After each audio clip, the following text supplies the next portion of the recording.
আমার এই সেশনে যে বিষয়গুলো আলোচনা করব এর ক্ষুদ্র ক্ষুদ্রভাবে বিভিন্ন সেশনে আগে আলোচনা হয়ে গিয়েছে। আমি জাস্ট যেটা করব, একটা কোম্পানি, আমার একটা কোম্পানি আছে, একটা ব্যবসা প্রতিষ্ঠান আছে, অথবা আমি কিছু ব্যবসা প্রতিষ্ঠানে স্টক বা শেয়ার হোল্ড করে আছি, এই ক্ষেত্রে আমি আমার জাকাতটা কীভাবে হিসাব করব এটাকে আমি সংক্ষেপে আলোকপাত করার চেষ্টা করব। প্রথম বিষয় হচ্ছে, একটা কর্পোরেট কেন জাকাত হিসাব করবে? আমরা জানি যে কর্পোরেটের উপর নামাজ ফরজ হয় না। একটা কোম্পানিকে কি নামাজ পড়তে হয়? ইমান আনতে হয়? কর্পোরেট তো কর্পোরেট, জুডিশিয়াল পার্সোনালিটি আর শখস আল কানুনি, একটা আর্টিফিশিয়াল আইনগত সত্তা।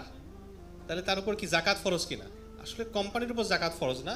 জাকাত ফরজ কোম্পানির পেছনে যে মানুষগুলো, যাদের ওনার, যেই ব্যক্তিগুলো, ইন্ডিভিজুয়াল যারা ওনার যারা শেয়ার হোল্ডার্স, তাদের উপর জাকাত ফরজ। কিন্তু বিকজ অফ কমপ্লেক্সিটিস, বিভিন্ন জটিলতার কারণে ইন্ডিভিজুয়াল শেয়ার হোল্ডাররা কোম্পানির পুঙ্খানুপুঙ্খ সমস্ত ফাইন্যান্সিয়াল ডিটেল তারা জানতে পারে না। আমি ব্যক্তি, আমি জানি যে আমার গোল্ড কতটুকু আছে, আমার বালিশের নিচে টাকা আছে না আলমারির চিপায় টাকা আছে, এটা আমি জানি। ইভেন অনেক সময় হয়তো আমার স্ত্রীও জানে না, তাই না? কিন্তু কোম্পানির বিষয়ে কিন্তু আমরা জানি না। কোম্পানির ভিতরে এত খুঁটিনাটি আছে, বিশেষ করে বড় বড় কর্পোরেটগুলো। তাহলে অ্যাজ এ শেয়ার হোল্ডার আমি কীভাবে সেই বিষয়টা জানবো? একজন মুসলিম বিজনেস ওনার যদি হয়, মুসলিম শেয়ার হোল্ডার ডমিনেটেড যদি হয়, মুসলিম বোর্ড অফ ডিরেক্টরস হয়, তাদের এটা রেসপন্সিবিলিটি যে পুঙ্খানুপুঙ্খভাবে জাকাত ক্যালকুলেট করে শেয়ার হোল্ডারদের জন্য ডিসক্লোজ করা, যেন শেয়ার হোল্ডাররা নিজে সেই জাকাত আদায় করতে পারে। অথবা যদি এজিএমে এই সংখ্যাগরিষ্ঠ দাবি এটা থাকে, অথবা দেশের আইনে এটা বলা থাকে, তাহলে কোম্পানি নিজের ইনকাম থেকেও জাকাত আদায় করে দিতে পারে, সেটা আরও ভালো। কোম্পানি জাকাত আদায় করলে ফায়দা কি? আপনি আপনার ইনভেস্টরদেরকে বলবেন, যেমন এখন ইনভেস্টমেন্টে বলা হয় কি, যেটা ট্যাক্স ফ্রি ইনভেস্টমেন্ট, অর্থাৎ এখানে আপনি ইনভেস্ট করলে ট্যাক্স দেওয়া লাগবে না। তাহলে আপনি বলতে পারেন জাকাত ফ্রি ইনভেস্টমেন্ট, অর্থাৎ আমার এখানে যদি আপনি ইনভেস্ট করেন তা জাকাত দেওয়া লাগবে না। লাগবে না মানে কি, আমরা জাকাত দিয়ে দিচ্ছি কোম্পানি থেকে, আপনার আর কষ্ট করে জাকাত হিসাব করা লাগবে না। এবার আসেন আমরা একদম একটা ব্যালেন্স শিটে ঢুকে যাই। আপনারা যারা এখানে সিএফও আছেন অথবা অ্যাকাউন্টস ব্যাকগ্রাউন্ড থেকে আছেন, ফন্টটা হয়তো একটু ছোটো, বাকি আমি এক্সপ্লেন করছি। আমরা যদি একটা কোম্পানির, আপনারা জানেন যে ফাইন্যান্সিয়াল ইনফরমেশন, যে বছর শেষে ফাইন্যান্সিয়াল রিপোর্ট ডিসক্লোজ করা হয়, কয়েক ধরনের ফাইন্যান্সিয়াল স্টেটমেন্ট থাকে। একটা হচ্ছে ব্যালেন্স শিট, এটা দিয়ে স্টার্ট হয়।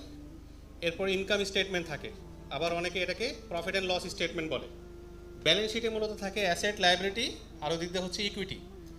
আর ফাইন্যান্সিয়াল ইনকাম স্টেটমেন্ট বা প্রফিট অ্যান্ড লস স্টেটমেন্টে থাকে কোম্পানির যে আয় হয়েছে এবং যা ব্যয় হয়েছে, ইনকাম এবং এক্সপেন্সেস, এবং সে মার্কেটিং বা ইত্যাদি কমিশন দিয়েছে এগুলো। এরপর ক্যাশ ফ্লো স্টেটমেন্ট থাকে। ক্যাশ ফ্লো স্টেটমেন্টের মূল বিষয় হলো ক্যাশ কতটুকু ঢুকলো আর কতটুকু বের হলো। মানে আমি হয়তো আয় করেছি কিন্তু ক্যাশ ঢুকে নাই, টাকা পরে দিবে, অথবা ব্যয় করেছি আমি এখনও টাকা দেই নাই। তো ক্যাশ ফ্লো স্টেটমেন্ট মূলত অ্যাকচুয়াল ক্যাশ মুভমেন্টটাকে আপনার ক্যাপচার করে। মোটা দাগেই 3টা স্টেটমেন্ট সাধারণত থাকে, আরও স্টেটমেন্ট হতে পারে। আমরা নিব হচ্ছে ব্যালেন্স শিট।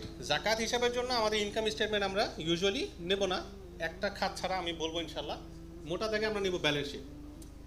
পুরো স্ক্রিনে বড় করলে ভালো হয়, যেহেতু আপনার ফন্ট অলরেডি ছোট। ব্যালেন্স শিট যদি আমরা যাই, তাহলে ব্যালেন্স শিটের সবার উপরেই আপনারা দেখবেন অ্যাসেটস। অ্যাসেটসের আন্ডারে ফার্স্ট হেডার ইউজুয়ালি থাকে ক্যাশ অথবা ক্যাশ ইকুইভ্যালেন্ট। যেগুলো ক্যাশ ইকুইভ্যালেন্ট বলতে হয়তো আপনার কোম্পানির ব্যাঙ্ক অ্যাকাউন্টে ক্যাশ আছে, current account, savings account, even fixed deposit account, হ্যাঁ, বা অন্যান্য ফাইন্যান্স অ্যাসেট।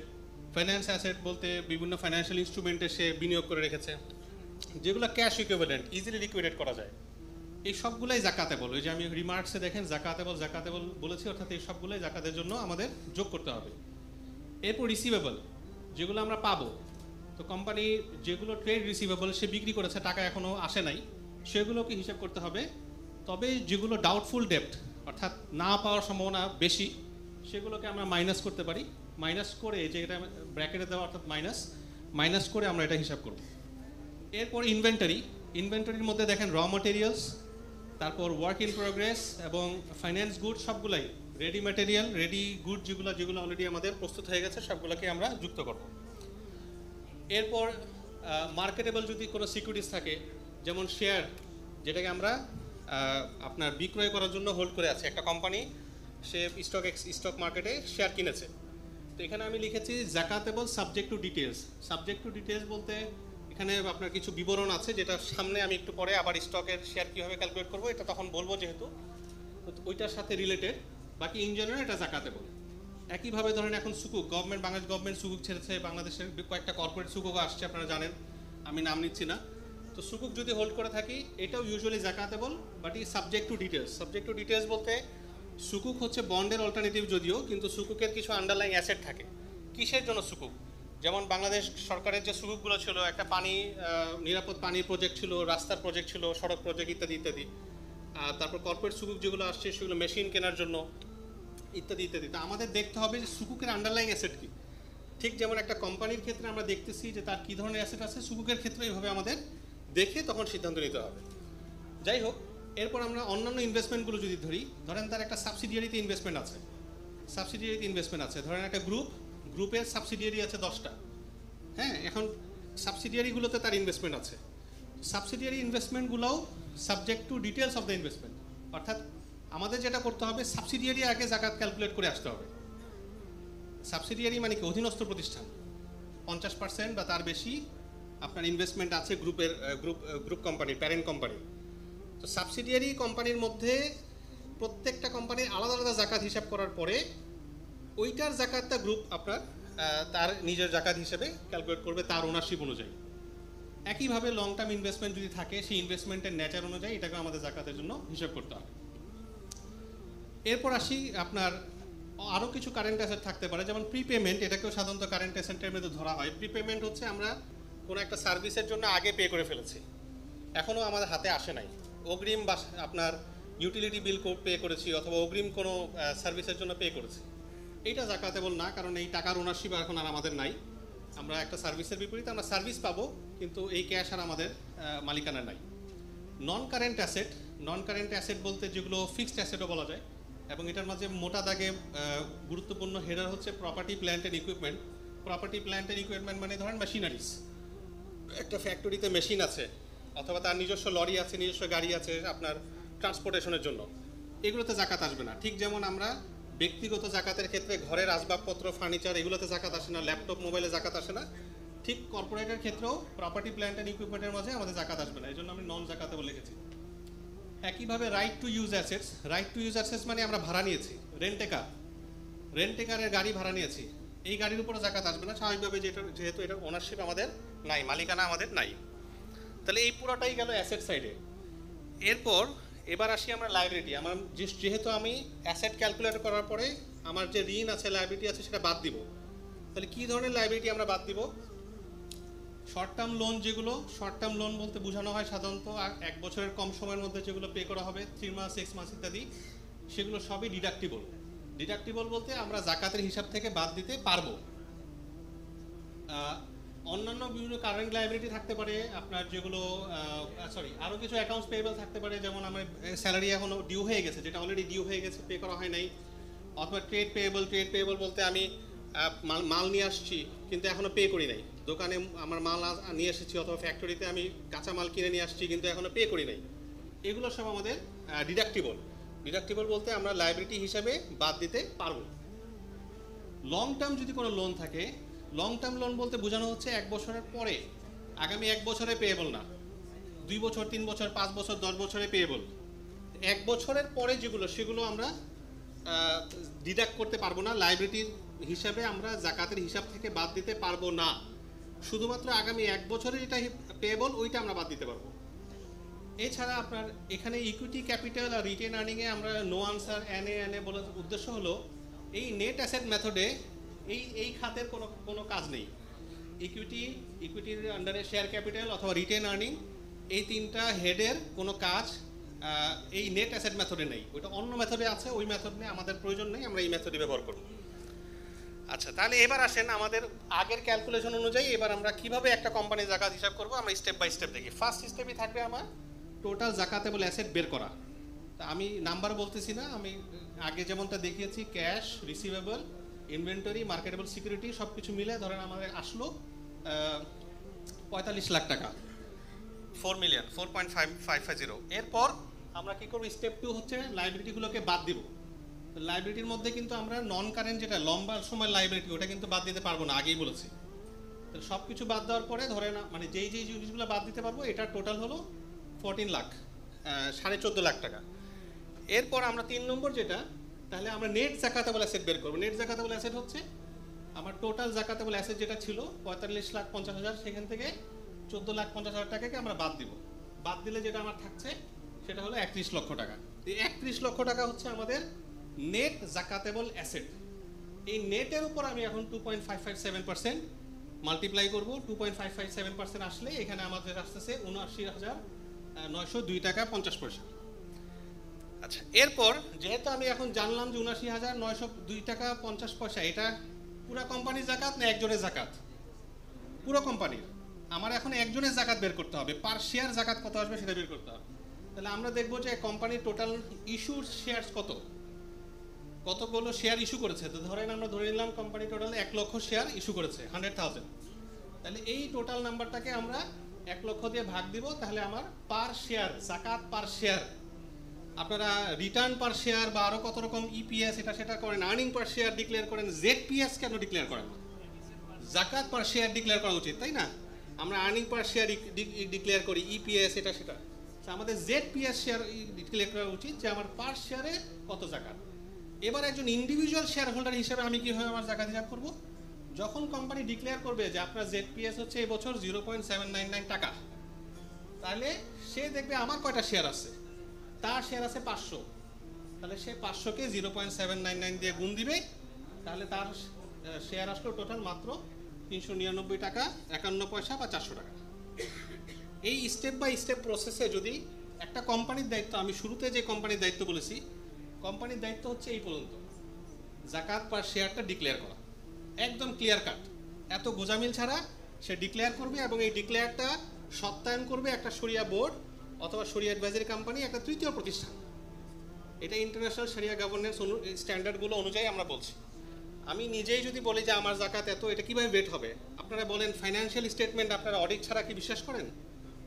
তাহলে অডিটটা কি কোম্পানির ভিতর থেকে করে? থার্ড পার্টি একটা ক্রেডিবল অডিট কোম্পানি করছে। শরিয়ার ক্ষেত্রে কীভাবে আমরা কোম্পানির একক সিদ্ধান্তকে আমরা মেনে নেব, তাই না?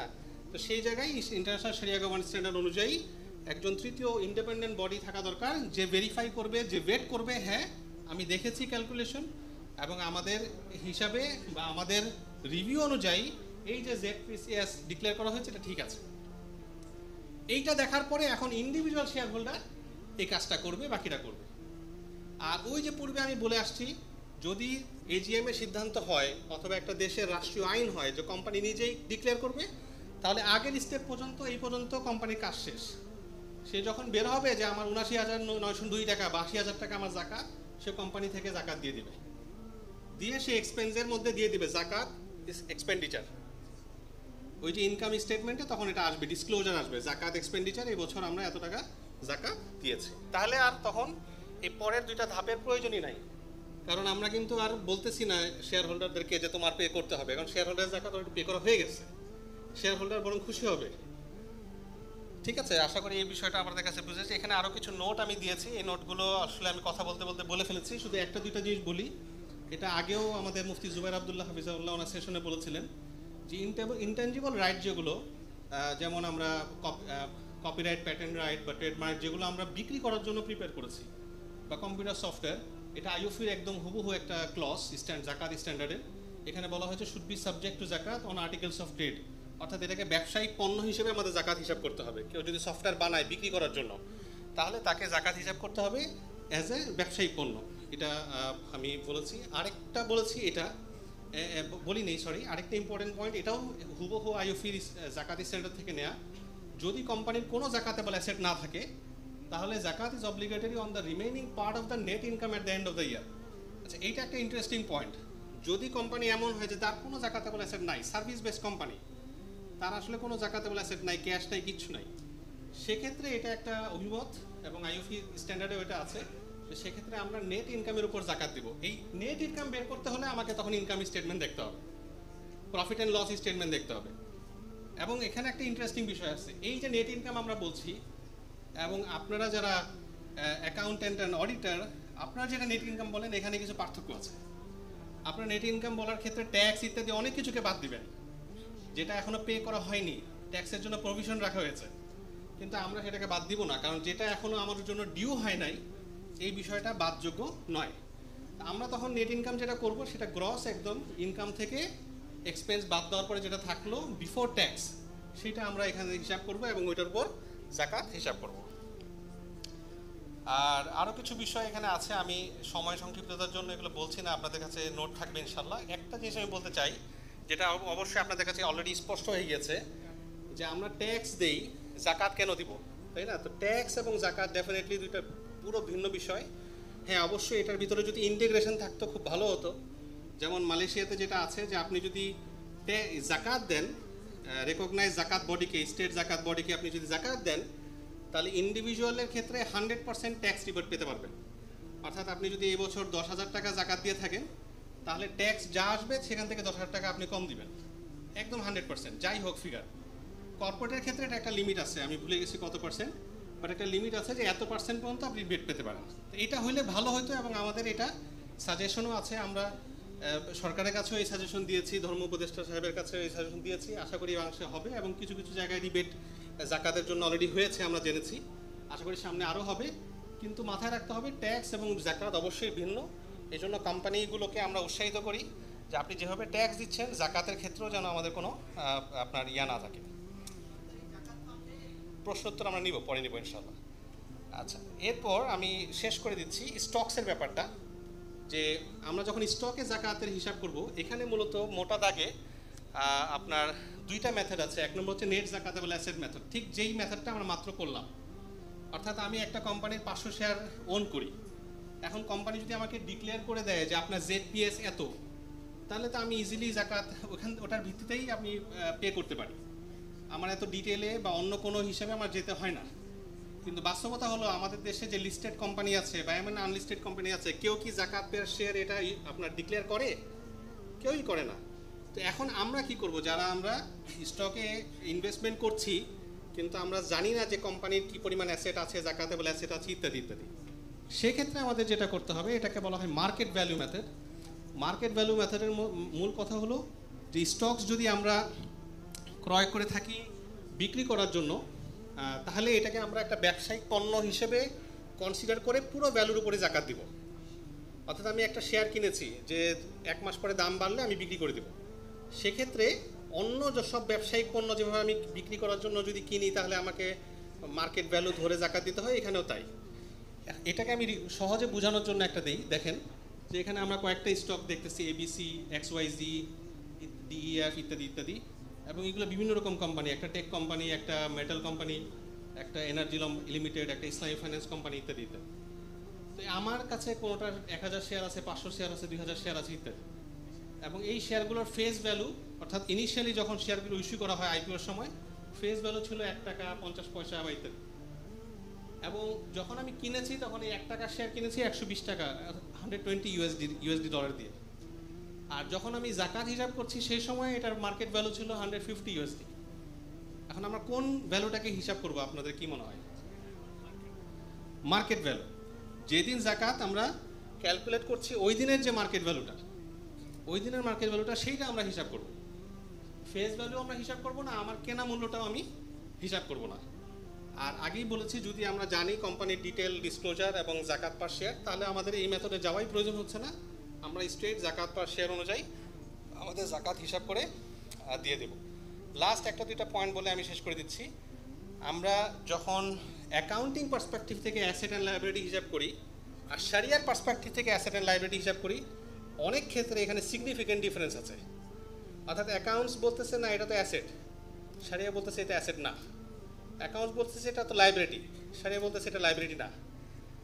কাজেই যখন আমরা জাকাত ক্যালকুলেশনের ব্যাপার আসে, যেহেতু এটা শরিয়ার একটা ফরজ বিধান এবং এইটার উপর ভিত্তি করে আমাদের আখেরাতে মুক্তি নির্ভর করছে, তাই না? এই ব্যাপারে যেন আমাদের কোনো প্রকার মানে অসচেতনতা বা অবহেলা না থাকে, নেগলিজেন্স না থাকে। এটার জন্য যারা এই বিষয়ে এক্সপার্ট তাদের সাথে ডিটেল কথা বলে প্রত্যেকটা হেড, আমরা একটু আগে আলাপ করছিলাম একজন সিনিয়র অ্যাকাউন্টস ব্যাকগ্রাউন্ডের ভাইয়ের সাথে, তিনি বলছিলেন যে একটা কোম্পানির আপনি অন পেপার ব্যালেন্স শিট বা ইত্যাদি দেখে যতই আপনি নোটসে যান বা ডিটেলসে যান, স্টিল অনেক বিষয় থাকে যেটা সাবজেক্ট টু এক্সপ্লেনেশন বা ইন্টারপ্রিটেশন। তাহলে অ্যাকাউন্টসে যে ভাই কাজ করছেন বা সিএফও, উনি যদি আমাদের এক্সপ্লেন না করেন, শুধু ওই অন পেপার দেখে কিন্তু জাজ করা পসিবল না। এই জন্য এটা একটা কোলাবোরেশন দরকার। সিএফও বা এই পর্যায়ে যারা আছেন আপনাদেরও দরকার, কোম্পানির মালিক পক্ষ যারা আছেন তাদেরও দরকার, এবং আমরা যারা শরিয়া অ্যাডভাইজারি করি বা এক্সপার্ট আছি আমাদেরও কোলাবোরেশন দরকার। দুইটা মিলে আমরা সবাই মিলে ইনশাল্লাহ আমরা এটাকে ফাইনালাইজ করতে পারবো। সর্বশেষ দু একটি বিষয় যেটা আমি আগেই বলেছি, যে জাকাত ক্যালকুলেট করা, ডিসক্লোজ করা এবং পে করা, এটা শুধু একটা ফাইন্যান্সিয়াল অব্লিগেশন না, বরং একটা কোম্পানির শরিয়া ভ্যালুকে ধারণ করে, একটা মুসলিম কোম্পানি, এটার একটা নির্দেশক। কাজেই আমরা আশা করি আমাদের আজকের এই কনফারেন্সে যারা আপনারা এসেছেন, বিভিন্ন প্রতিষ্ঠানগুলোকে রিপ্রেজেন্ট করছেন, আপনাদের নিজস্ব ব্যবসা প্রতিষ্ঠান আছে বা এমনকি যারা স্পন্সর করেছেন, সবাই প্রতিষ্ঠানের পক্ষ থেকে জাকাত হিসাব করে ক্যালকুলেট করে শেয়ার হোল্ডারদেরকে এটা ইনশাল্লাহ ডিসক্লোজ করবেন, যেন সবাই সঠিকভাবে তার জাকাতটি আদায় করতে পারে। ধন্যবাদ। জাযাকুমুল্লাহ। আসসালামু আলাইকুম ওয়া রাহমাতুল্লাহি ওয়া বারাকাতুহু।